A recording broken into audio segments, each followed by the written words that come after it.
All right, we're live. It's Modern Relics Podcast. I'm Angel. He's Lucky. Welcome back. How's it going? Come on in. Climb on in. YouTube's open for you. Today's a pretty special day with Stephanie Fetzer and Ben Toews. Senator Ben Toews, welcome. Lucky, welcome back. What's new, bro? Yeah, What's good in the hood? Glad to be here. Not a lot. Had kind of a rambunctious week as far as the social political aspect of it Yeah, I around heard. this neck of the woods. But work's been good. Nothing really new to report family wise. We've just been kind of cruising. So Yeah. everything's been kind of solid since I spoke to you on Sunday. But everything's going good. So I'm just happy to have these guys in studio. These are friends of mine.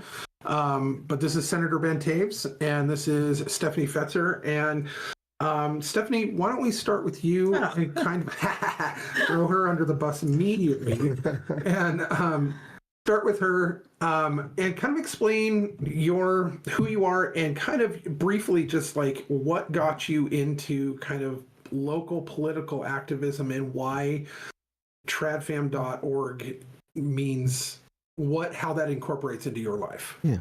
Okay. Well, I'm Stephanie Fetzer. I'm a homeschooling Christian mom of 3 kids. I was really into politics. I come from the state south of Boise, was super involved in politics for years, and then walked away in California saying I'll never be involved again because it was so corrupt until in 2015, there was a bill introduced to mandate all vaccines on the CDC schedule for homeschool kids. So I jumped back in and sort of never looked back. We moved to Idaho about 5 years ago, not because of COVID, because of some other things. And I just laid low for a couple years to figure out the lay of the land. And my kids were actually involved in a speech and debate club, which is where I met Senator Toews, because his kids were there too. And I got involved in his campaign, and that was sort of my jumping off point. And he can share more about it, but he's my favorite That's statesman awesome. probably on the planet. And then he Ditto on that. ditto. He founded tradfam.org with a few friends, and I'll let him tell you about it, but it was a no-brainer for me as a Christian, committed to my family, and just wanting to see those values lived out in our community and sort of take back some ground that the left had taken while we were kind of asleep with their Pride Month and all of that stuff. So that was a no-brainer for me. So that's me in a nutshell. Awesome. Welcome.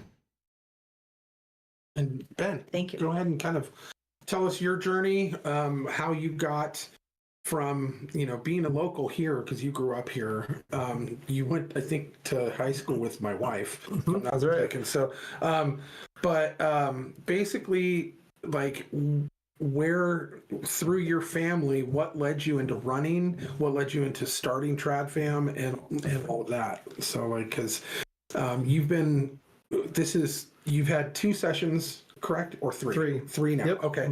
So you've had 3 sessions down there in Boise, and you've been not only a bridge maker, but a powerhouse down there that has really kind of changed the landscape of what Boise's been in the last 3 years. And you did it in not an aggressive way. You did it in a way that really shifted the paradigm down there that is noticeable, but you did it in such a way that was so diplomatic and so warm and welcoming that you brought people from the other side of the aisle to actually support a lot of the things that we've been fighting tooth and nail for. And it's been really impressive. But tell us your journey on how you got from basically, hometown boy to, family man to where you're at now in the Senate, and then also with TradFam. Yeah, definitely. So I born and raised here in the Coeur d'Alene area. Love the community. Went to school in the area, graduated from Gonzaga. I owned and operated a business for many years. And through a process, I won't go into all the details, but I felt kind of, I'd say I was compelled into this arena watching what was happening in our legislature and watching some of the things that are most important to me failed because it couldn't make it through the Senate. A lot of times bills would pass the House and then they would die in the Senate. So I felt like I had to step up. I had to do something about it. I couldn't sit on the sidelines any longer. And in 2002, I decided to run for the Senate position. As far as like, it's by God's grace that I mean, it was a miracle that I was elected into that position. I mean, it was a miracle. Was that, you said 2002? 2002 was when I ran. 2022 is when I ran. Sorry, 2022 was when I ran. 2023 was when I was actually, when I actually served first.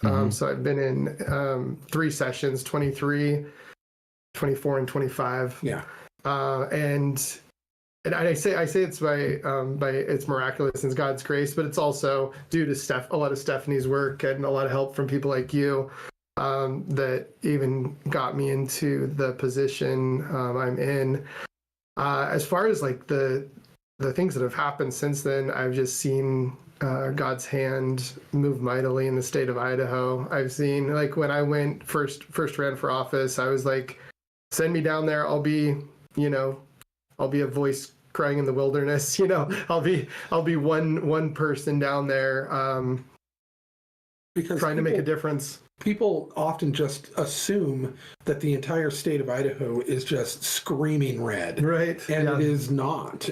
Once you get down into the southern region, and like any other metropolitan area, Boise has been occupied. Yeah. And it has been occupied by money, special interest groups, and has turned far bluer than people really realize. I wouldn't say it's a Portland, but they're trying real hard to become something like a Portland or a Seattle. But it is definitely nowhere near as conservative values or as Republican even as people just automatically assume. Now, granted, the northern half of the state is probably as deep red as it gets. Although we have our own faction of leftists pretending to be Republicans that and that's kind of the playbook in any red state. They realize, oh, we're not going to get elected if we have a D by our name. So we'll just put an R by our name and then vote blue the way that, and it's a tried and true. It's worked for 25, 30 years.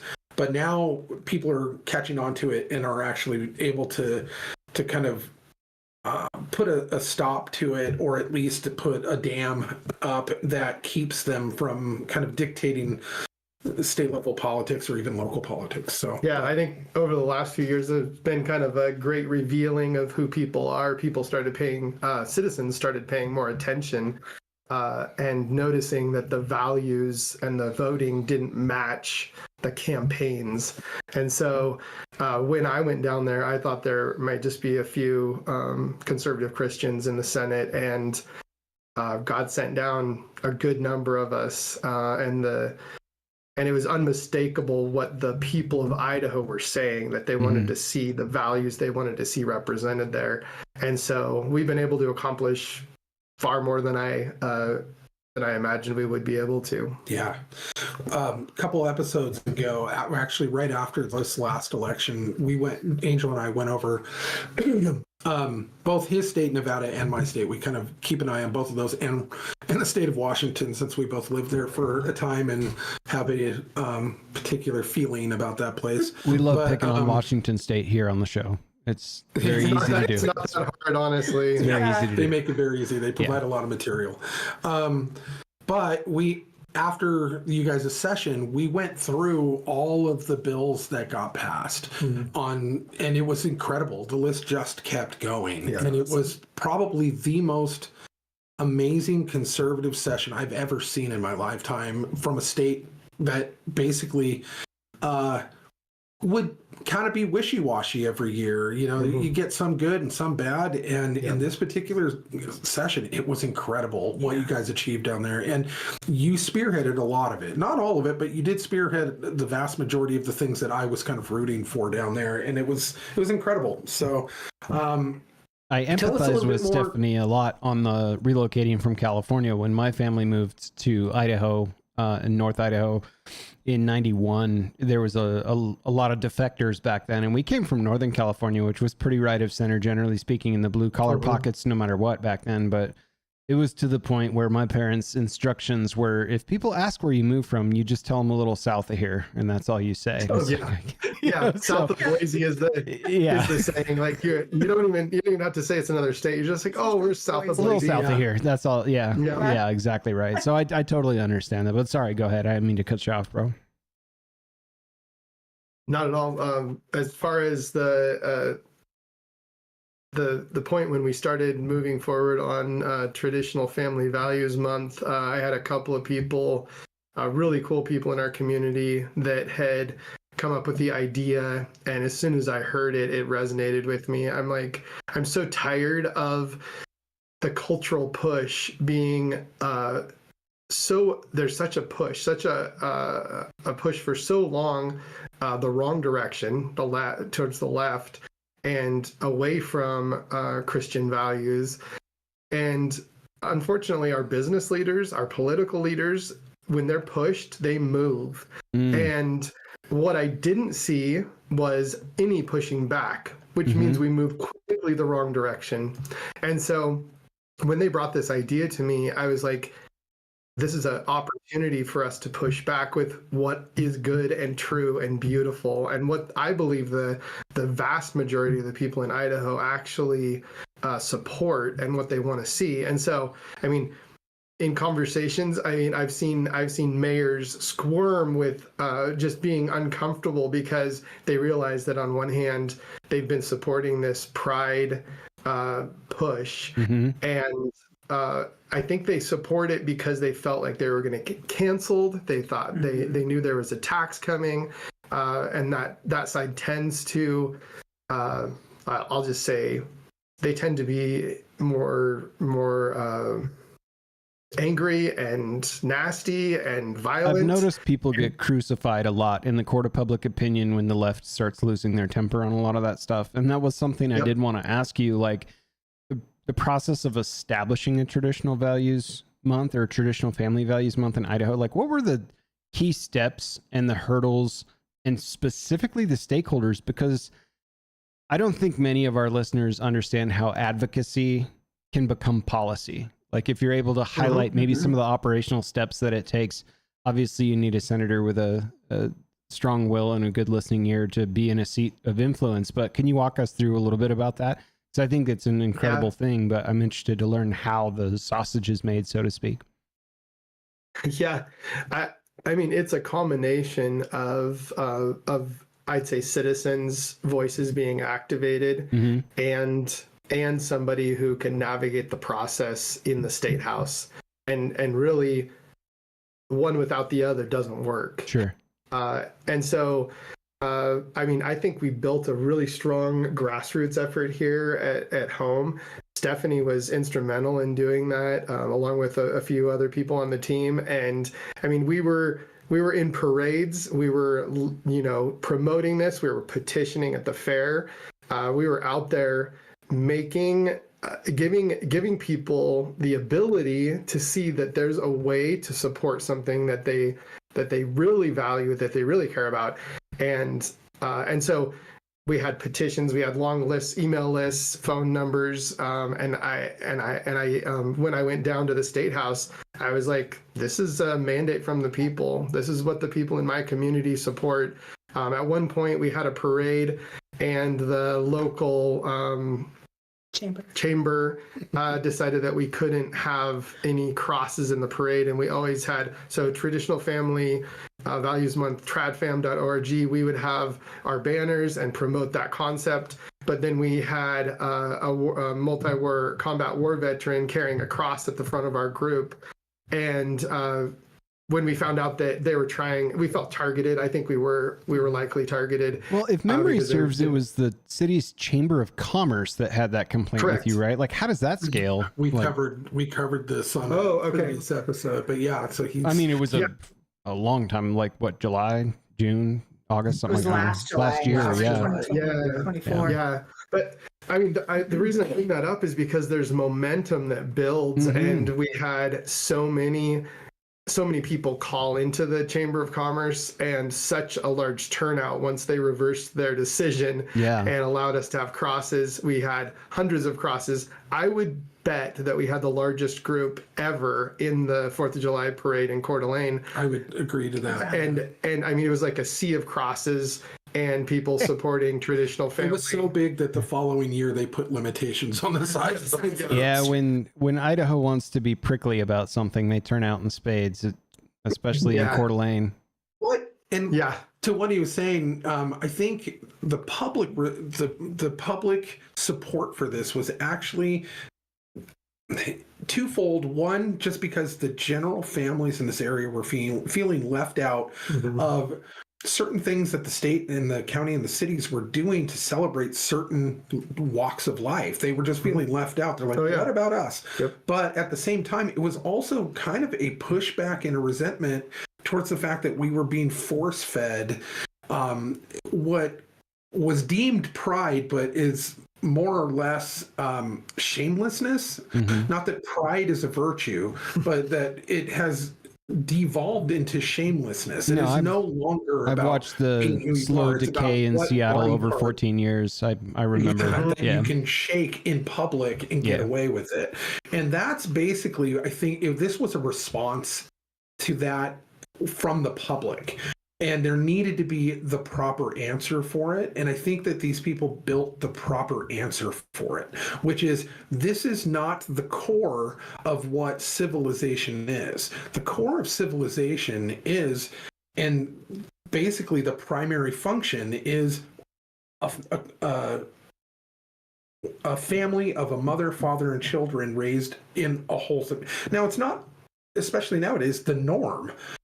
But we're not discluding those people. We're not discluding step families or single mothers or anything like that. Life happens. We recognize that. But what we are also recognizing that this is the standard that we should all have as a society, is to bring up through this and appeal to that rather than appeal to the broken nature of humanity and all of the other portions. Well, that's a really good question.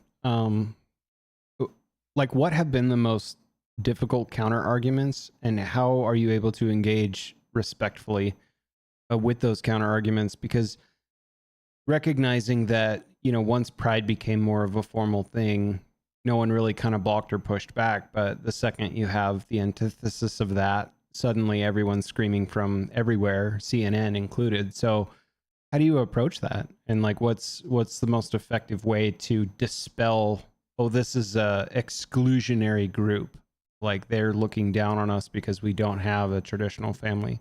How have you handled that? I'll say statistics and stories.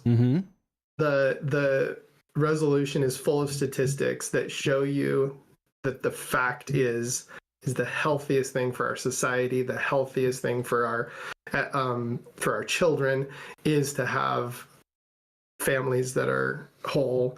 Now, the story part of it isn't hard for me to talk about because I came from a broken home, and there's not one. Not for a second not for a second would my mother say I don't support traditional family values, even though she was a single mom that raised me. I don't see her as any less. I mean, she was amazing. She was strong. She figured out a way to make it work. But who would say that it wouldn't have been better if my mother and father had stayed together? And I don't think that anybody reasonably could. Not reasonably. No, not reasonably. That's the key part. Right. So, and it's, and from a governmental point of view, like the cheapest, the best way to lower the cost of government and taxes is to have healthy families. The criminal justice system is less costly. There's fewer people in prison. There's fewer people statistically that get involved in drugs. There's less violent crime. You can go down the list of all the things that are impacted. There's less welfare, used, and there's so many. I mean, it has a monetary benefit, but it also obviously has like amazing benefit for the very fabric of our society. And that's what's falling apart. And that's why we have to do something about it. Yeah, I'll just add to that. I'm also from a broken home, and never would I think that what I lived through. I love my mom for what she did to make sure that we had a good upbringing. But she would never have said, "This is ideal. This is this is the best." That I work 3 jobs and you guys are home alone from the time you get off school until 5 or 6 or 7 o'clock at night. And also when we were going through the process, I think during the legislative process, sorry if I'm talking really loud. No, you're good. I had a woman come to me from my church, and her husband was killed in a car accident, and she's raising 3 young boys by herself. And she came to me in tears and said, "I don't have this family, but I love what you guys are doing because this is what we need." And I think the other part that the proclamation and the resolution speak to is that when you have a community that's largely intact families, we can come around those people who are struggling, who don't have fathers or don't have mothers or whatever it is, to help those families have better outcomes. But if we're all broken, it frees up more people. If you're working as a unit, as a nuclear family, it gives you opportunity to help the people that aren't. That's Correct. Right. Yeah. Yep. Absolutely. So and there's another side of that, which is what I've seen, and I think is very apparent to most anyone, that there's a social contagion of people that are trying to push this alternative lifestyle, and that is not healthy, that isn't good, that doesn't lead to joy and fulfillment. And you see that especially like in the middle school age children, where in some places they're saying up to 20% are identifying as gay or lesbian or something other than their biological sex. And that is a sign, like even their own statistics that they put out there, where they're saying, they'll say a certain percentage of the population. Nobody's saying 20%. Right. So something is wrong. And one of the sayings that we use with the trad fam movement is that children emulate what we celebrate. And we've been letting our society celebrate the wrong things. And we have to change that. We have to start celebrating the beauty of the family, and then I believe that our children are going to follow. I agree. Yeah. I think that what we do is we end up putting a romanticized version of what societally they put a big shiny thing out there, and all the kids are drawn to that big shiny thing. Correct. Yeah, there's a party going on. With fun things and rainbows and everything that's flashy and full of glitter and saucy people and so there's a worldly kind of draw to that, and it is incumbent upon totally us. Satanic. Well, that's definitely one of the questions I had was, how does TradFam engage youth, younger generations, or families who are not aligned with the vision of tradfam.org? And are there outreach or educational strategies or different things that this group can rally around to support or help or influence those audiences? Yeah, I mean, certainly there's a good number of the people that are in the parades or are part of any celebration that we do are going to be the younger generation. Let's explain exactly what TradFam month is. So essentially, the idea of it is to get states and cities and whatever principality that we can get to adopt a kind of holiday, much like Pride Month, but the month that we want is between Mother's Day and Father's Day. It seems perfectly aligned for that to be a set time, and it is a 5-week thing. And the first week of TradFam month is a celebration of motherhood. So it's separated by weeks. And then week 2 is a separation of sons, brothers, and uncles. Week 3 is a celebration of grandparents. Week 4 is a celebration of daughters, sisters, and aunts. And week 5 is a celebration of fatherhood and the marriage between a man and a woman. And so what it is it sets up that every state, and then hopefully every city, much like we did here in Coeur d'Alene, makes a proclamation that we celebrate as a unit of society, as basically, a community. that we are recognizing this as something that betters our community, and we're going to celebrate this. Now, it doesn't disclude anybody. In fact, anybody and everybody can participate in it, in recognizing that this is the ideal. But everyone's welcome. Everyone can come in, and we'll celebrate this with them. Clothes on. Yeah, with our clothes on. Right, yeah. So I wonder how many Chamber of Commerce members are supporting that extra $1 off pancake breakfast during celebratory Dad's Week. You know what I mean? Right. So in terms of like, it does include all the different parts. If you think about it, I mean, I'm a son, you're a daughter, you're a son. I mean, based on these weeks, you're going to fit into some of these categories. And I mean, what's more fun than, celebrating, uncles and sons and brothers, and, maybe we have a fishing derby for that one, you'd be hard pressed to be a human and not fit into one of these categories. Right. Yeah. So like some say I was grown in a lab, but the jury's still out on that one. So. But in terms of like, but that's a different podcast. Yeah. In terms of putting all this together, like from a coalition building perspective, because I have my eyes on my own local politics here now that I've no longer live in Seattle, and prior to that, I was in Kootenai County for years and years. What kinds of organizations, like schools, faith groups, nonprofits, have you found to be the most effective partners when you're building something like this going into a legislative session? The faith communities are key. Yeah. It's actually if you look at a common point between different faith traditions, it actually fits really nicely. There's a whole, I don't remember what it's called, a whole statement in the LDS faith about how important the family is. And so, I mean, talking to the people that are LDS in the legislature was no problem. I would just pull up and this is like a main doctrinal issue for you. Same thing with Catholics, and same thing with Protestants. So it's actually a beautiful combination where we all can come together and we all support that. And then the youth outreach typically for this particular organization is filtered through those faith communities. So I would imagine that in the future, because it's still kind of in its early stages of building this up, we've only got one state, and so far we've only got one city.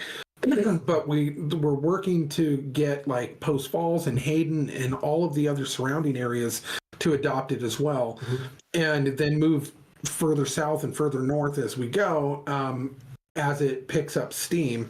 But I would imagine that youth adjacent organizations will be attached to it. I would imagine other partners, as long as they align, will probably be parallel and working with TradFam, and helping kind of propel the momentum. But yeah, I would imagine that there's also quite a few things on the horizon for this organization to kind of make their presence known in different parades, different functions, different events, wherever they can get their foot in the door. So I would imagine that it's exciting to me, and I ask that question because I find it exciting, or even a glimmer, a breath of fresh air, a glimmer of hope, in that there's one topic that turned out to be a central tenet of most people's cornerstone faith across community members in a given area. And so often as I process unbelievable amounts of information, both particularly where I work over at Redacted and everything that I deal with on this show, it's hard to find an optimistic viewpoint on the youth for this country, tomorrow's America, the society I live in today. And just to hear you say, actually, many of the groups that we talked to, it was just a foundational piece. It's great to know that while I may have a lot of animus toward academia and modern societal things, it's cool to know that somewhere exists an idea that people share, and it's not so damn divisive, and it's not as us versus them like you see on networked news stations and things of that nature. It's kind of refreshing just to hear, oh, I just talked to people. Like, what? that can be a pretty simple answer, and it was one that I wasn't really expecting. So I appreciate you telling me about it, because you know what I mean? It's easy to get down when you look around you and go, oh my God, like I don't even reckon it's a different society to me than it was even a decade ago, I think there's an element of conditioning that still has to happen. One of the things we saw at the city level when we got the proclamation approved, even conservatives were upset with us because I think they're short-sighted and they don't see that there's this space that we have to take back. Mm-hmm. And a lot of them said, "What's the point? What's the point of this? What are we doing?" Well, you did get rid of Pride. Yeah, you didn't get rid of Pride, but I remember when Pride first started. I'm old. I think I'm older than all of you. And I can remember first hearing the chants, we're here, we're queer, or whatever their thing was. And it was like, oh, that's weird. Well, suddenly they have, companies supporting their Pride Month, and they have, it's everywhere. It's an industry. It's a And I think we have to have that mindset that it's going to be a slow build, that we, educate everyone, not just the left, about what we're trying to do, because the conservatives, they're almost like domestic violence victims. Yeah. There's a little bit of, well, we've been whipped and we don't know if we, and so we have to encourage them to get out into the space. So I'm excited about the growth and the progress that we'll see. And we've seen it in the parades each year, that it gets bigger and better. So I'd say that something that's really cool about this is that, and I'm constantly it's so easy to look at the world and be jaded and see all of the horrible things happening and start to rail against the bad things. There's a place for that. We have to call evil evil, but it's so much more attractive to be talking about what's good, to have something that we're for. And so this whole movement is about saying, here's something that we can get behind that we're for. Here's something that we can get behind that is going to make things better that we're promoting. And so this is a scripture that I mention, I'd say, every time I talk about Trad Fam, and it's Romans 12:21, and it says, "Do not be overcome by evil, but overcome evil with good."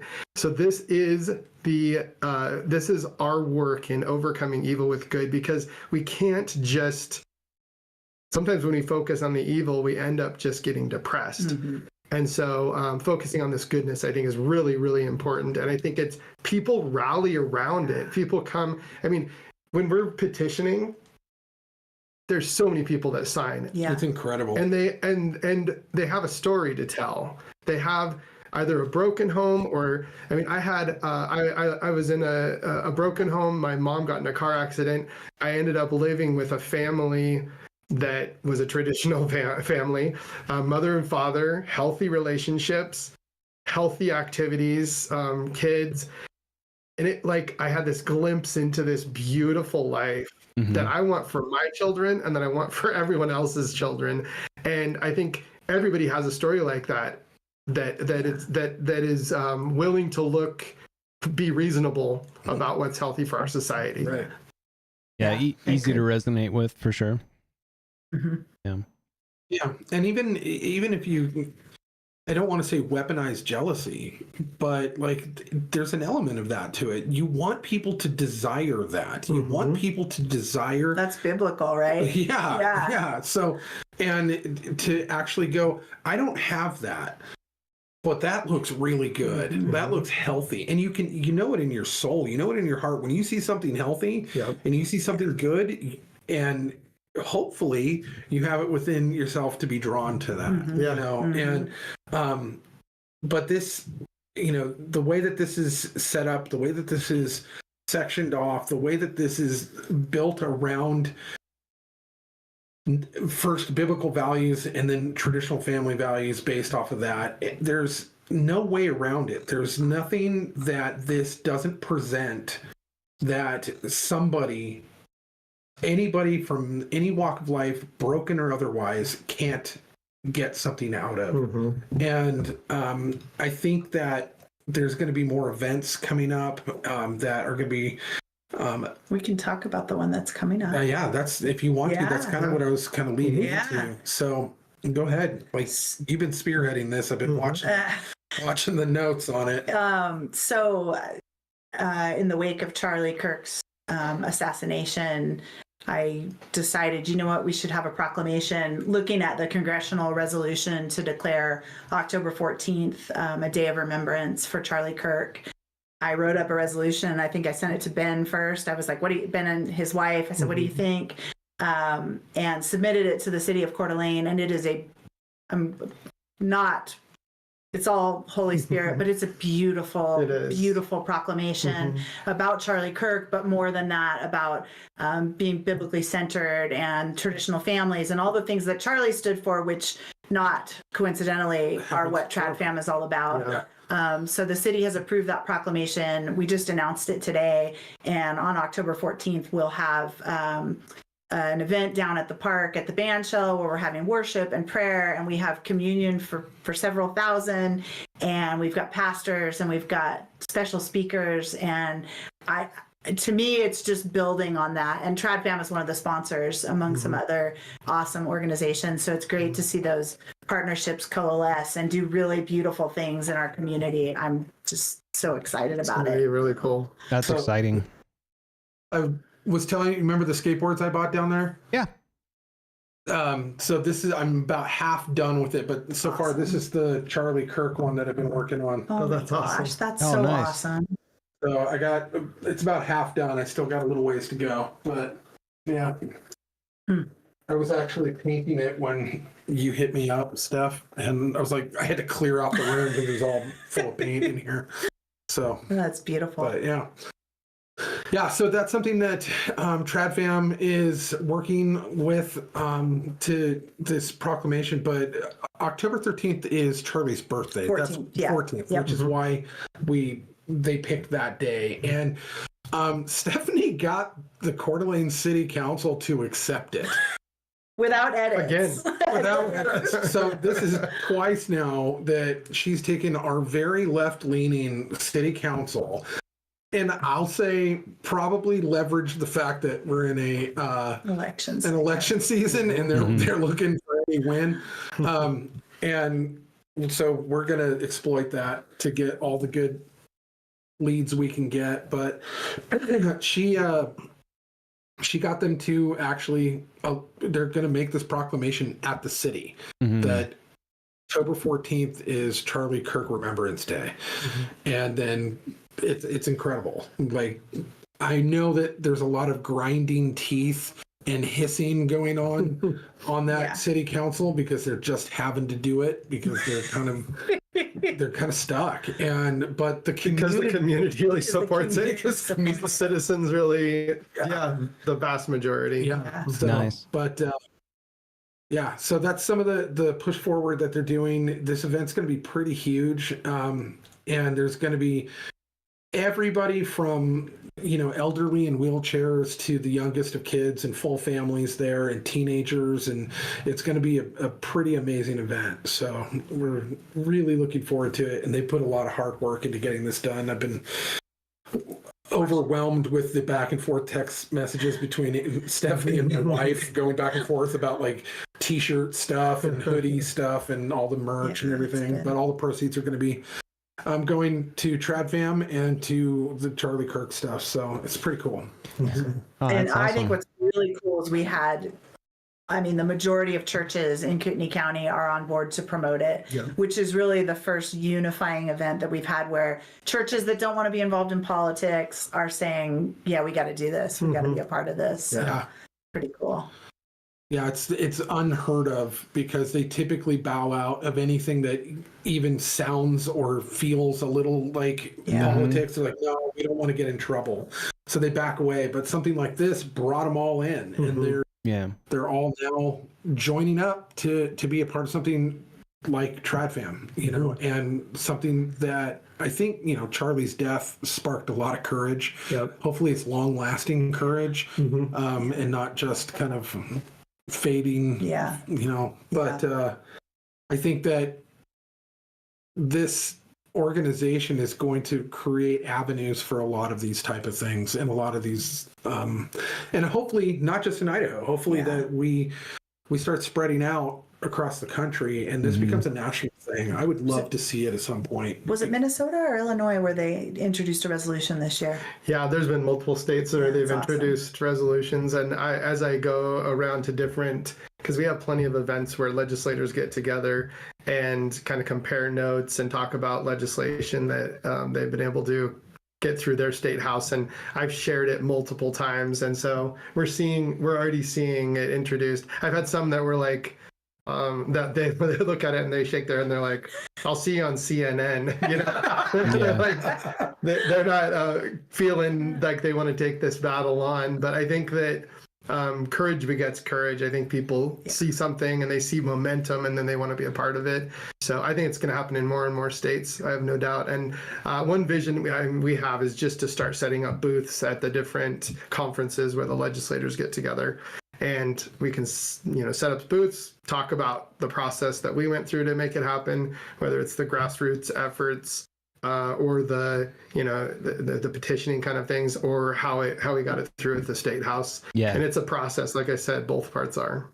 No, it's great. That was actually my last question is what are the largest goals? Like, what does 5-10 years look like for TradFam?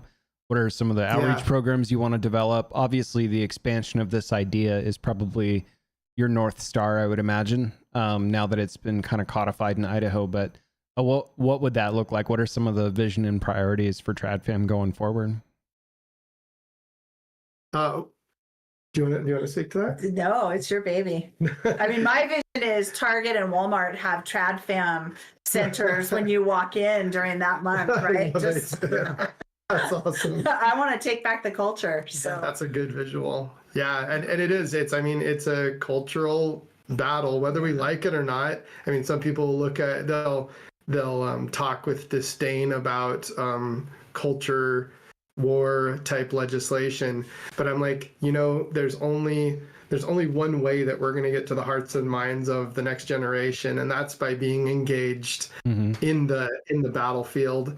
And so I mean, I see multiple states. I'd say if we could get like 10 to 20 states in the next few years to sign on. But in the state of Idaho, we have a lot of work to do still.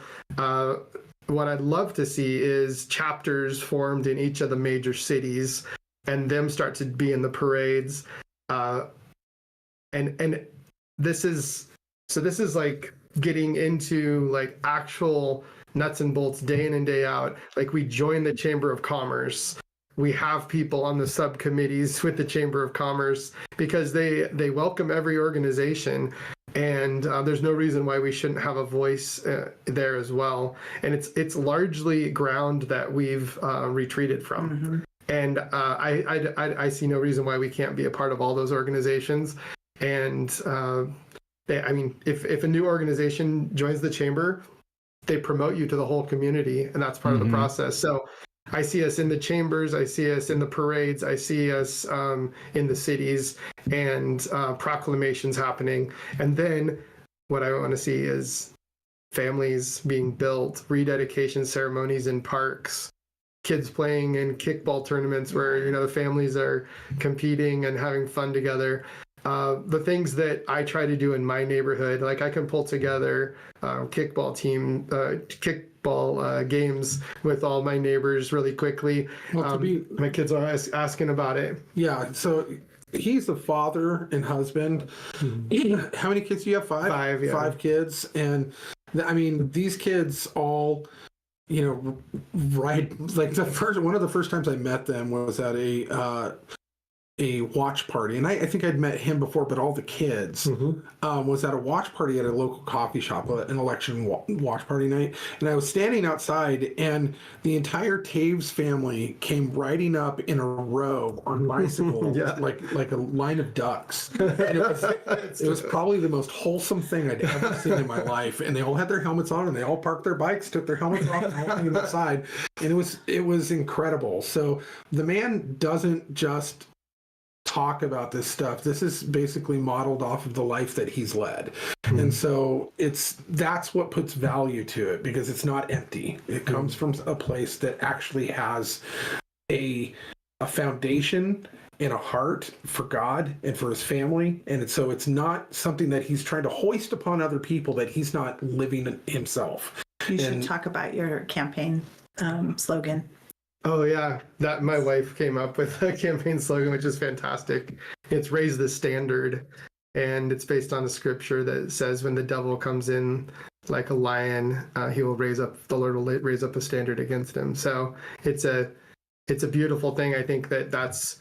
I mean, it's a challenge for all of us. I think because in our society, in our day and age, it's difficult. It takes courage and it takes boldness to be willing to speak the truth. It's easy to be complacent. It is so easy, yeah. But yeah, and I mean, you were asking earlier about how do you bring these types of things forward into a in the legislature with a bunch of different people and different personalities. And I mean, I just love people. Like, honestly, I just love them. I like hanging out with people. I can talk to anybody from any walk of life. And I think it's my prayer is that Christ's love just exudes out of me in the State House. And I think that that's the real key to making things happen there is when people feel like you actually care about them. I'd go through and during the session, I'd have my interns give me details about each one of the senators I work with, and then I'd pray for them specifically. And I think that changes my heart too towards them. And I think that whether they know it or not, they can sense the change that that I care about them. Just to add to that, my daughters interned with Ben this past session, and they were primarily focused on the prayer element. And when they were down in Boise, they would connect with senators that were on their list that week and pray with them. And they had breakthroughs just when they were there connecting with senators that you were visibly changed over having someone that you may not agree on everything, but to get together and care and pray was just, it was powerful. It was amazing. Breaks down all kinds of barriers. Yeah, it does. Yeah. So, did you have any more questions for them? No, man. I was just going to give you the floor. I know we're close-ish on your time, and I want to respect that. But yeah, if you had anything you wanted to bring up, talk about, celebrate in your district, anything you're championing going forward, that kind of thing, the floor is yours for sure. Awesome. Yeah. I mean, we have. If I understand that you reach a audience outside of the state of Idaho, so if there's people that want to champion this, we're always looking for people that have the same heart and want to, raise the standard in their own state, want to lift up what's good and true and beautiful, and maybe spend a little less time talking about the things we're against and start putting forward something that the next generation would want to aspire to, and that they'd want to emulate, and that that would build a vision in them about a life that they could have that might be a little different than what they've seen or what they've experienced. Yeah, I think that's critically important, and it's very directionally accurate to what I've been saying for a number of years now, which is I wish we'd stop spending time attacking the other side of the aisle and actually just focus on enhancing the constituency we're supposed to represent. Like, we're not elected to be czars and leaders. We're elected to be public servants last time I checked the job description. So that's right. You know what I mean? Like, why are we so wrapped around the axle on, so-and-so did this or is on some list or, so that resonates with me. But yeah, this will be heard. We have a few countries outside of the US that tune in pretty regularly too. So very cool. Go check out. It's tradfam.org. Is that right? That's it. Tradfam.org. And you can go on there. You can click on the get involved button, put your information in there. We'll send you, information about how you could maybe do something similar or the same thing as we've done here. How they could start the grassroots efforts. It's a lot of fun. I mean, honestly, it just brings you together. You get to hang out together doing something that's meaningful and obviously very important. Yeah. Yeah, also, so you heard it on this pod first. Stephanie Fetzer and Senator Ben Toews will personally show up to your house if you click on the Get Involved Now and talk to you about it. No, but please go check them out. I think this is a really cool idea, and the more you learn and can share and resonate with for things like this, and to see that it is successful when you get enough Yeah. folks behind it, is just an incredible and powerful example of what else could be done. That's right. Yeah. Exactly. Also, I wanted to add, for anybody local to the Cooney County area, please come to. Well, you could come October 7th to the Coeur d'Alene City Council meeting where the proclamation will be read into the official record, and we'll say a few words and accept it. And then October 14th at the band shell at the CDA City Park from 6 to 8:30 on October 14th. Nice. Yeah. It's going to be awesome. Yeah, it's going to be fantastic. So we're going to be there. We're going to have a lot of fun. So I think that wraps it up for these two. I'm probably going to escort them out if you wanted to riff on something real quick. And Yeah, then the I'll be right trap back. door's broken, so you guys don't just fall off screen anymore. So. I was looking forward to that. Well, yeah, definitely keep us that's what you posted. do to the people you don't like, though. Right. Well, that's pies. We usually do the pie to the face thing. All right. But no, please keep us Right on. posted. You're welcome back anytime. It was an honor and a privilege to have you both on tonight. So thanks a lot. Thank you. Thank you. Great talking with you. Yeah. All right, folks. I'm going to mute their chat. So that's tradfam.org. That was Idaho Senator Ben Toews from District 4. And they're in studio with Lucky at the moment. So I'm going to keep things going for the pod. One thing I wanted to bring up to y'all. It's been a nutty couple of weeks. Like, usually we lead this podcast with my week in reverie, his week in reverie, and we started with a guest and a senator at that. So we had a pretty limited amount of time for pleasantries. But more to the point, it's been wild over at Redacted, where I work. There have been layoffs this year alone, and we're closing our fiscal year tonight, of, I'm going to, on the conservative side, say 2,300 people. It's probably closer to 2,500 people have been let go. So for almost an entire year, I have been waiting at the guillotine, so to speak, for whether or not I get to keep my employment. And that has been wildly stressful because I've been with Redacted for 13 years. So for the remainder of FY25, I'm still employed as we close down the business books in about 4 or 5 hours. And there's a small sense of relief, but there's also been an enormous amount of stress. So when I don't have a lot to say on the pod, we don't bring up podcasts all that much, or I don't get too deeply into what the craziness at work is all about. That's what it is. And to be honest with you, I'm not certain going into next fiscal year that there's not going to be more layoffs. I don't know.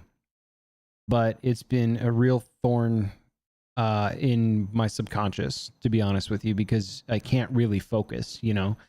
Don't know if I'll get to keep paying my mortgage, for example, or continue doing the things that I enjoy doing, which are basically podcasting and going to work. That's about all I do. So small sigh of relief, at least for the next few weeks. But after those few weeks are done, I kind of don't know what's going to happen. So that's been my week. It's been realizing, like, building up the expectation that I'm not going to have a job, and then being told I am going to have a job. So it's been a bit of a roller coaster, and there's been a lot of layoffs. I'm looking at the job market specific to the areas of technology that I work in professionally. It's incredible, the amount of people that have lost their jobs just this year. And the market's tough out there. And my heart goes out to a lot of folks that have been had their jobs outsourced, that have been replaced, that have downsized, you know, with discretionary spending being low, the economy where it's at, and the things that have happened with post-COVID overhiring to a degree. It's created the perfect storm for unemployment. And I am beyond grateful that I can still make my mortgage payment, but it is not without a swirling of emotions on that front. So there's that. It's just kind of been difficult to keep my head straight for the last few months, to be honest with y'all. But I'm hoping that clears up a little bit. Additionally, I will be taking some time off this podcast in, I think 3 weeks, I think 19 days. So recognize that my schedule will be a little weird for the pod, as I'm going to be in international travel for a bit of time. So those are the two big pieces I wanted to bring up, just to kind of read y'all in on why has Angel been weird, absentee, or not involved. That's why. And I booked some travel a year ago that I actually get to realize in 3 weeks. So I'll be off to Spain for a little bit. Then we'll be right back, and we'll be doing more podcasts, and things will be probably a little more on schedule, and hopefully a little less uptight from my perspective, hopefully. So, dude, anyway. Don't stress on that, though, because let's be honest, you deserve the vacation. Yeah, it's just, I was just telling him when you were ushering our guests out that Redacted let go of conservatively 2,400 people. And I just found out Friday that I'm not one of them. And so it's just been a really, really, really big roller coaster emotionally, more so than I thought, even subconsciously, where it's like you realize like, oh, your backyard looks like shit because you're not doing anything and you haven't left the house in 3 weeks. And like, maybe this is what anxiety feels like. You know what I mean? Where you're just constantly stressing. So anyway, I'm hopeful that that turns around, although layoffs are not completely over. It just depends on how next fiscal year starts off. And so that's the nature of the business I work in as the new normal in a post-COVID economy right now. So, yeah. So I'm just glad that for now, things, you didn't get swept up with the next wave of layoffs, and that you are in a position that keeps your mortgage paid and that gets a little stress off your back. But man, go enjoy Spain, and I'll tell you what, before I even get there, Spain is not being too enjoyable for my arrival. You know what I just learned? Oh yeah? Huh. 2 days before my aircraft lands, they're instituting a new EU policy where they do not accept American passports. They force you into showing an American passport and then getting a mugshot taken and being fully fingerprinted in order to even enter the country, so that you could enter into an EU database that routinely gets hacked. So fingers crossed that several years from now, I'm not involved in fraud or committing crimes because someone stole my digital identity that's now mandated to travel in Europe starting on the 14th of October. Just like arbitrarily implement that for people who already had booked travel? Yeah, because it's a countrywide mandate, and the EU is now banding together. So the first two countries that are first on the list to make it a requirement are Croatia and Spain. And Spain will be ready to go 2 days before my flight lands. So I'll get cooked, hooked, and booked before I even get out of the fucking airport while I'm there. So my identity now belongs to the EU as I go. Pretty fun stuff. It's like, boy, these are databases that get hacked all the time. I sure hope that I don't commit check fraud or something in a foreign country when I'm a world away, not knowing that my data's been stolen and used for whatever the hell it is they want to use it for. But feels bad, man. That's the difference of being an American versus everybody else. At least I get due process in this country. Who the fuck knows what they're going to do with my data elsewhere? So yeah, I was pretty steamed when I'm getting notifications on that from the Fed travel list and all that. I'm just like, 2 days before really? So yeah. Wow. Fun times. So if y'all want to go world traveling and care about your privacy, do it before the 14th of October. Otherwise, don't go. Just look at internet pictures. Yeah. Oh, well, that was a great interview. No, it was cool. They really enjoyed that. Good. I'm glad. I'm stoked that they opened up a little bit. I mean, I'm still not clear on what tradfam.org does. I know what they represent and got codified into law to be recognized which is awesome. What do they do? Do they help out school kids learn new stuff with the money that they receive? Do they have outreach programs for families to come hang out and give them a safe place to chill? What do they do? Or are those programs more oriented toward recognition? As far as actionable things, it's basically just to right now to push culture.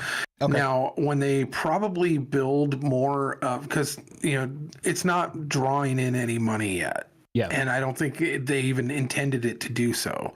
I think that at some point it probably will. There'll probably be donations for different events and that'll build up. And then basically they'll have to decide as a function what to do with that and who to help with that, which would probably be focused on family-oriented outreach programs. Yeah, which is cool. That's why I was like, what does 5 years look like from now, other than the expansion of the idea in a social setting, And that's kind of where they're at right now. They're in the baby steps of basically branching out so that it's an established and understood not only holiday, recognized holiday and a cultural impact kind of resonating more so than just a small community, that it's actually kind of more broad than that. Hello, what they'll Julie. do at that point. Go on. What they'll probably do with that after that is then start doing events and taking donations as a nonprofit, and then at that point they will direct those funds towards whatever kind of cultivates traditional family values, whether it be yeah, I mean, the possibilities are probably endless, right? It's just a matter of, which I think is great. I just wanted to make sure if they had something tangible that people could reach out to them to be involved in, partake in, or benefit from, that we got that out tonight. You know what I mean? So, yeah, but I'm stoked they came through. Not often you get to interview a senator, so pretty sweet. Yeah, it was cool. So besides that, I think we've got kind of a more limited show tonight. I don't think we have anything for Conspiracy Corner because this kind of we didn't know what this was going to take. And I was going to launch Belly Dancing with Angel this week, but I'm not prepared. So so I do have a movie review, and I think that we also need to review the show that you and I have been watching. Yeah, we finished season 1 at the same time in the same place, actually. So lead us with the movie. What did you see? It was Superman, is that right? I saw the new Superman movie, and I watched it last night. Made a point to sit down and watch that. Yeah. And I didn't, I had heard back and forth from different people. You got all the internet chatter about it being woke, and the other one saying, it wasn't woke. It was like a perfect adaptation of this type of comic book. And I think it fell right in the middle for me. Now this was my first, everybody's first kind of look into this guy as Superman. And I think he did a fairly decent job. I had a hard time kind of like Henry Cavill was easy to kind of place in that role. Obviously Christopher Reeve was, anybody, even Tom Welling was pretty decent. Even Dean Cain. Yeah. But in this particular case, I had to. Celebrity's not on my bingo card to say out loud tonight, by the way. Dean Cain. Yeah. Go on. Sorry. I had to kind of, adapt to him as a Superman character, and I think he did fairly good. Now, as far as the production value, it was gorgeous, it was bright, it was colorful, it wasn't dark and glooming like a lot of the past Superman movies. It felt like a comic book, much like this director who's been responsible for like the Guardians of the Galaxy movies and stuff like that. He's known for brightening things up and bringing not only bright colors and sets, but he also brings in humor and is capable of really kind of brightening the tone of the whole movie.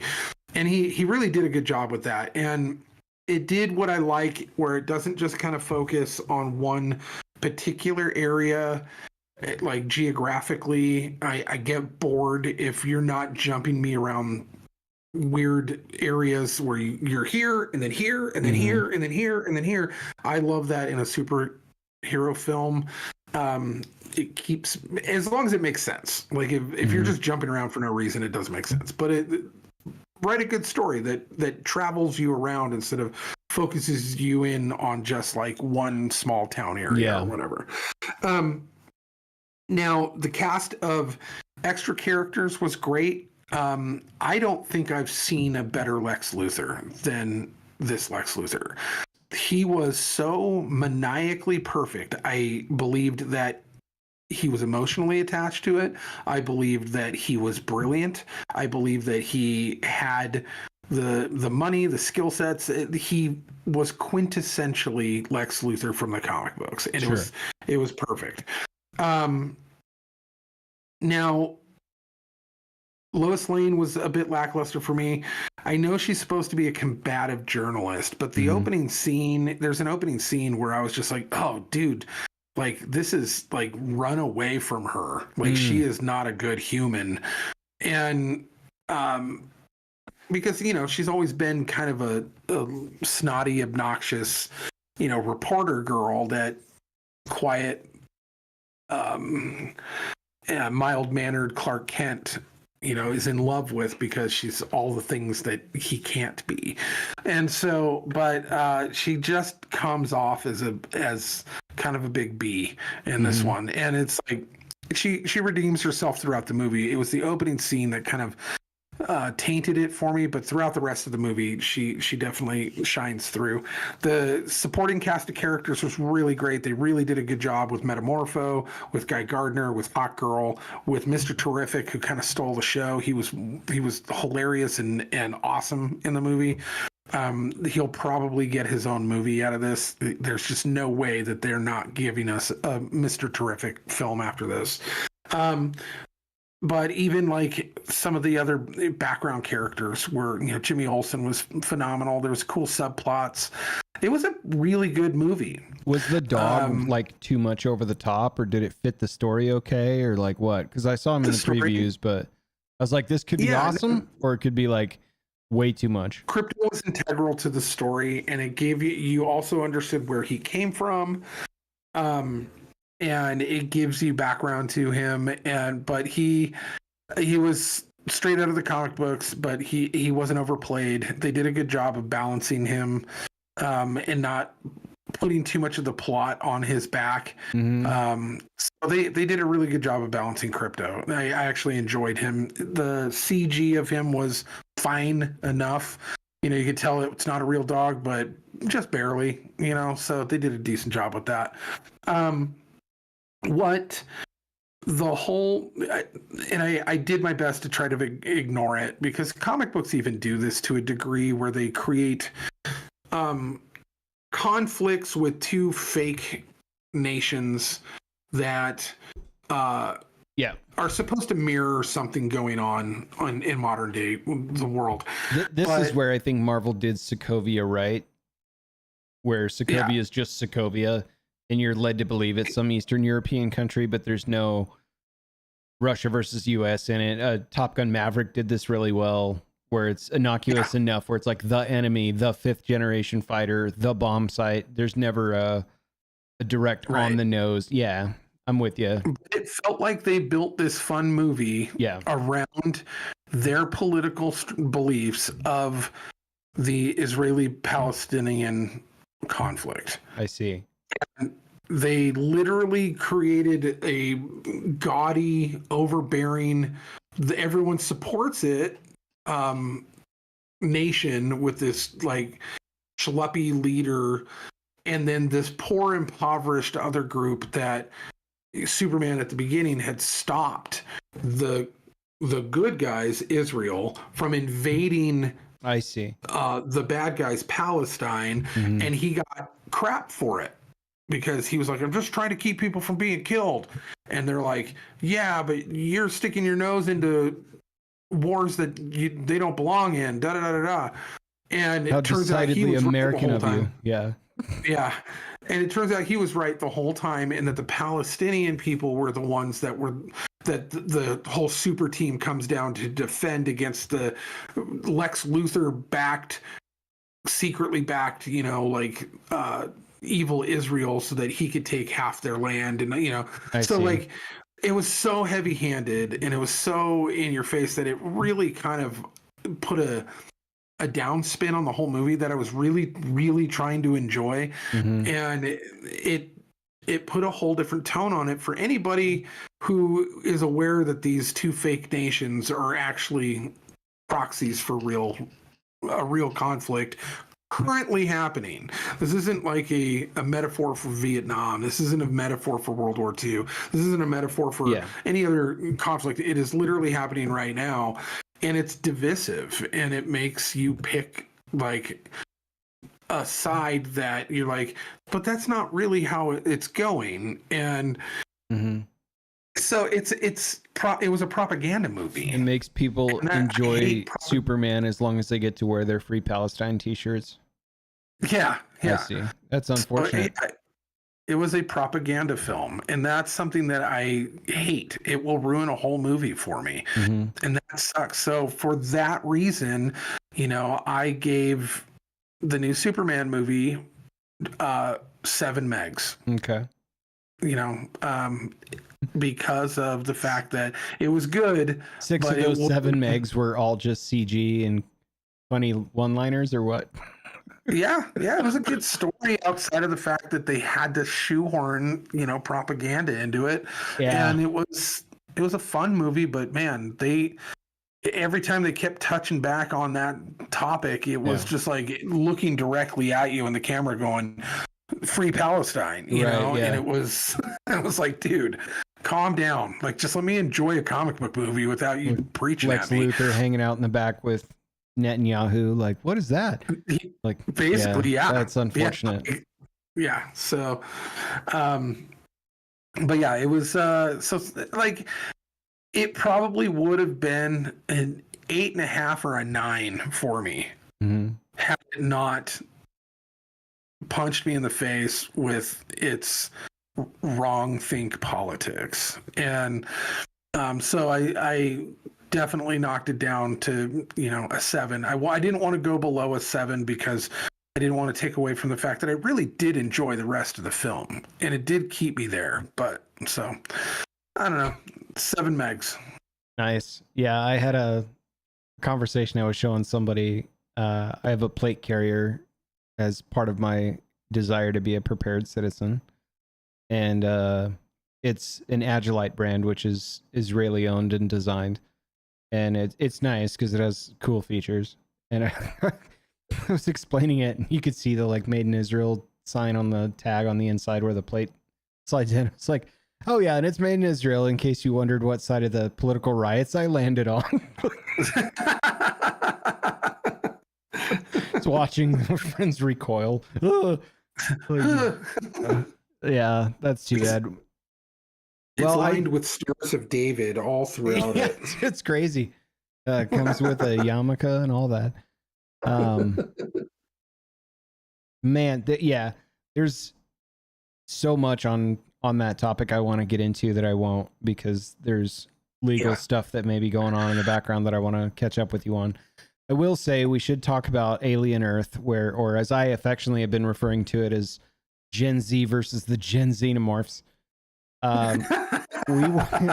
We watched something. We watched a $44 million episode 1 season 1 that culminated with the 8th episode here in my house a week or two ago.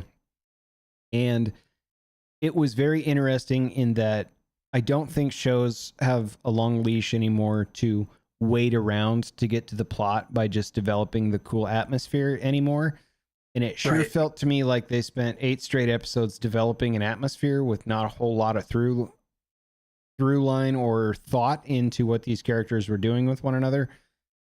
But I'll start with you. What did you think about how this season ended? Because I was shockingly disappointed for a myriad of reasons, although the effects are still really cool. What'd you think? What, like, were you hoping for a little bit more than that on episode 8 or what? I was hoping that we'd have more strings to pull Yeah. on that tapestry that looked like they were trying to build, but never really got there. Like, there's so many like areas where I'm like, oh, this could lead into that. This could lead into that. And they really didn't tug on any of them. In fact, the few strings that they did kind of put out there to pull on, they ended up not even working with. It felt like they changed their mind multiple times during the writing of this as to what direction they wanted it to go to. It felt like this was created during a writer's strike, didn't it? Yes, absolutely. Yeah. And it didn't, for the record, but yeah, I'm with you there. Yeah, so it felt like they have maybe 4 or 5 different like end game options depending on how long they go out. But as they got back the feedback from each of the earlier episodes, they shifted towards one or the other in order to try to see what would magically work to get them a season 2, 3, and 4.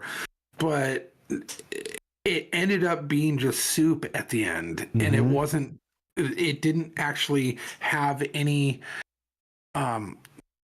followable like trails. And by the end of it, the end was just like, wait, what? Like, what does that even mean? Like, what do you mean by that? Like, and so it never explains certain things. Like, you know, there's certain attributes that the main character can do that never explains how she learned how to do those things. Yeah. What her connection to the xenomorphs are. Like, there's just never really an explanation to certain things. And if they get a season 2, maybe those things will get explained. However, they kind of fizzled so badly at the end that I don't know, like, as of right now, they still haven't been signed for a season 2. Yeah, and that's the part that, like, even if they were, I'm not as interested in jumping on board. And here's why. Things that you and I knew going into this.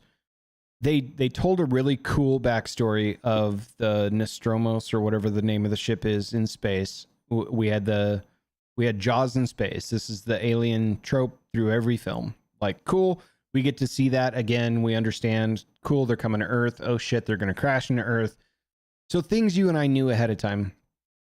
We knew that hybrids are not a thing canon wise. So either they're flying in the face of canon, or they're just recklessly ignoring that story point until the very end. So it's like, whatever this hybridized situation is with these children is likely not going to work.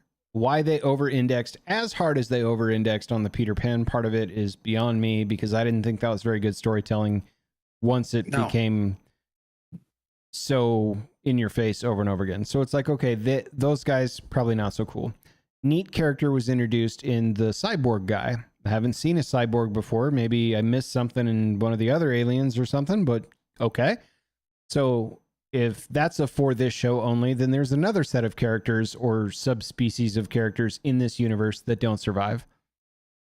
We did get Timothy Oliphant, who I thought fucking killed it as a character. He was the best part.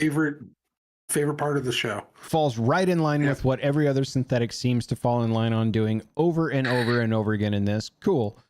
We have the boy genius and his empire, which we know also doesn't last too long in canon. So that's interesting, because Weyland Yutani is the big thing for all the films and stuff.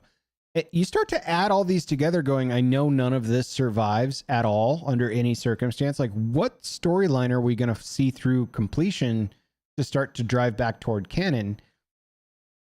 Nothing is the right answer. Like, the series would have benefited, in my opinion, if there was a big bad brand new character none of us were expecting that showed up at the end to monkey wrench with all the other stuff. Because the biggest letdowns were the eyeball monster guy he just reanimates a corpse on a beach and he dips out. Spoilers ahead.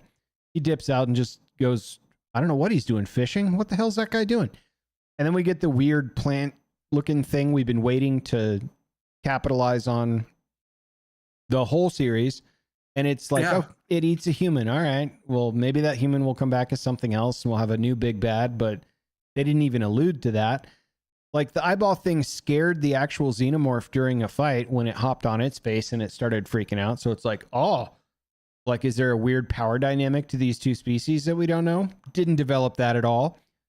And then the fact that not only is this weird super cyborg main character girl able to influence technology that's connected to the network, but she can somehow speak to xenomorphs and control them. And at the end of it, when the role reversal of the power dynamic is clearly shown in the cage and outside of the cage, the whatever the boy genius guy or whatever is like smiling and all sadistically excited that her last lines of dialoguers is that it's our time to rule. And he's like, yes, like that's what he wanted the whole time. And it's like, what? We didn't close the book on literally any one of the intro story arcs that have gone on in every single episode. They reached zero finishing point. It's an untold story that turned into soup, which the way you described it, I think is the best possible description for this show. And I was just kind of let down. And I was like, that was a really dumb, kind of a waste of time. I didn't care for this series at all. I really didn't. Parts of it were cool. It would have been way cooler if they like finished a thought along any one of these subplots, but I didn't think they tied off a single point. So I don't know. It just feels bad, man. Feels bad.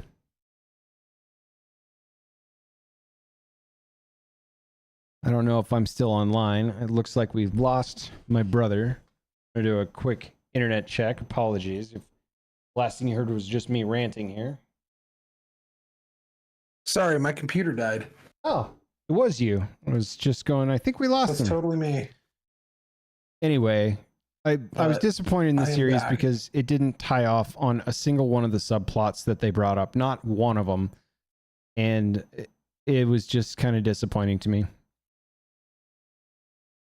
Yeah.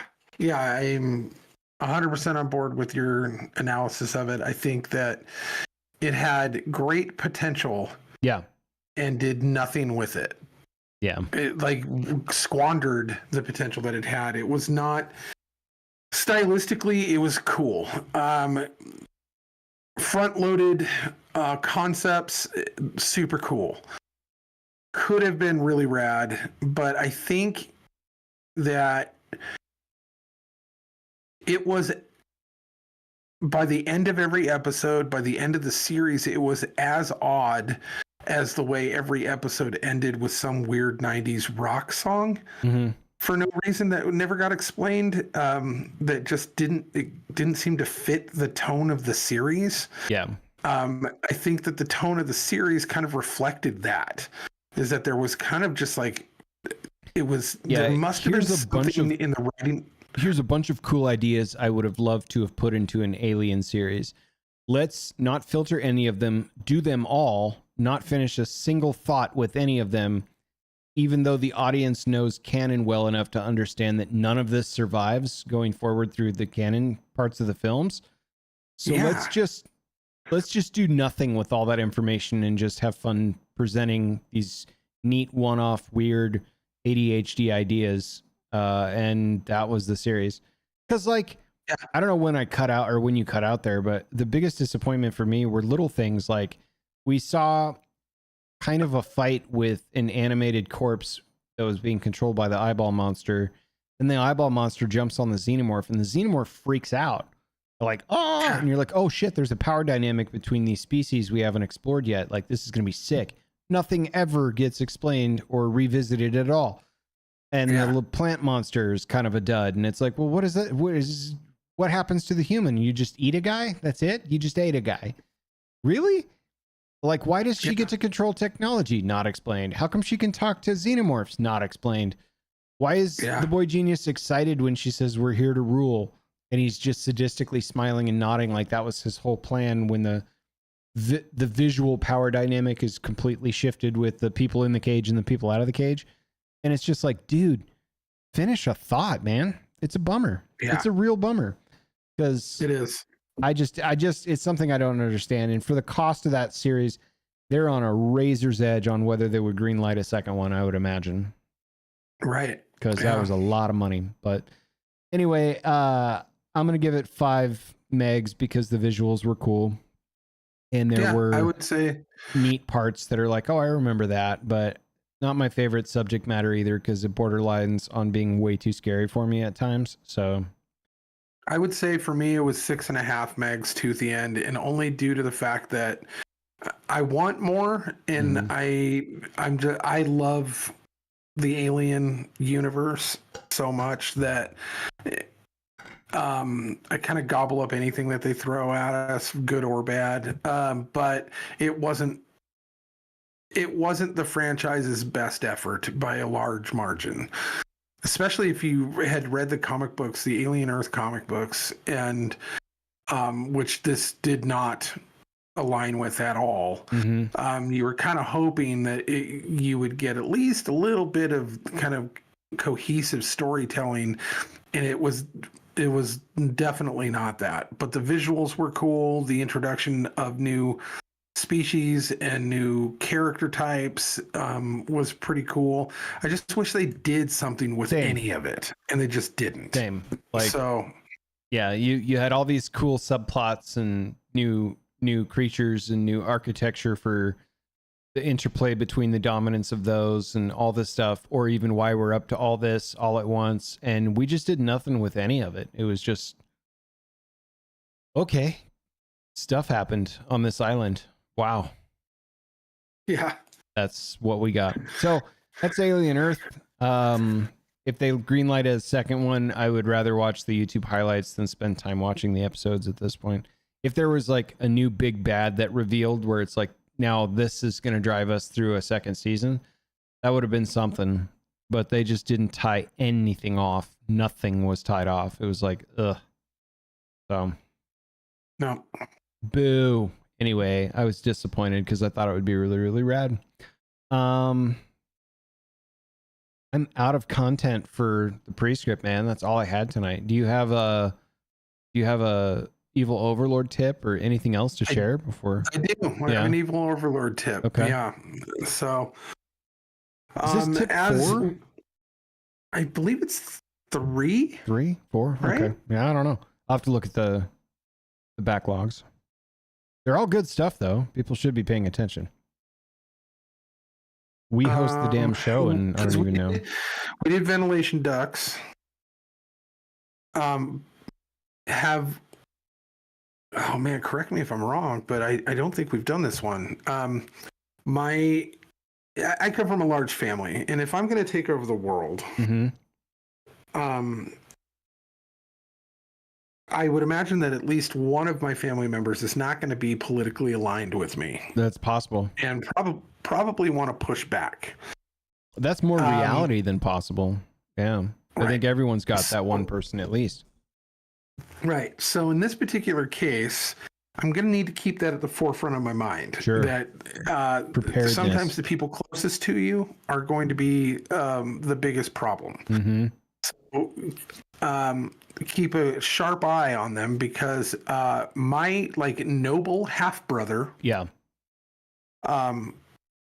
Whether or not I take the throne from him, or that he's just mad that I took the throne. Sure. Essentially, he'll be killed. Sure. Right away. Immediately. Not kept anonymously, imprisoned in a forgotten cell of my dungeon. You don't keep those people around. You don't Man in the Iron Mask him. You don't. That guy always gets broken free. He always comes back, and he always exacts his revenge. He always Count of Monte Cristo's you. You know, there's a person of that caliber is always an asset against your will in some fashion, whether it's him leading the charge or backing up the hero. I think it's great news. If you're going to be an evil overlord, you just dispatch with that family member right away. Immediately. Yeah. It makes no sense to keep them around.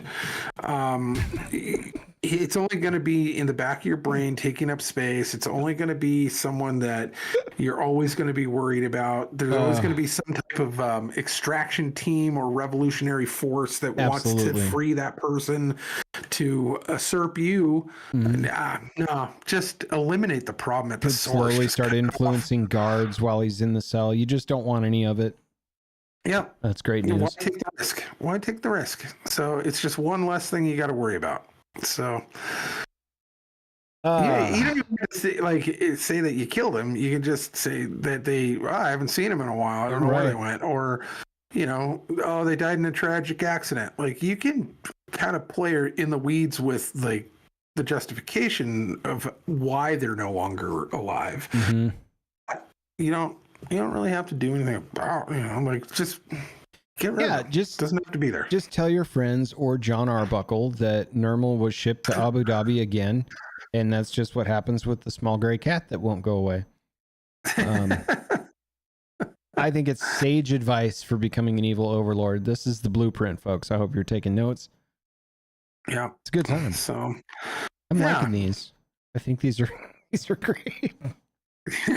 Well, yeah, I don't, schedule wise, it's going to be a little nuts. We're going to have a pod next week, presumably the week after that. But, I have some international travel coming up, as aforementioned.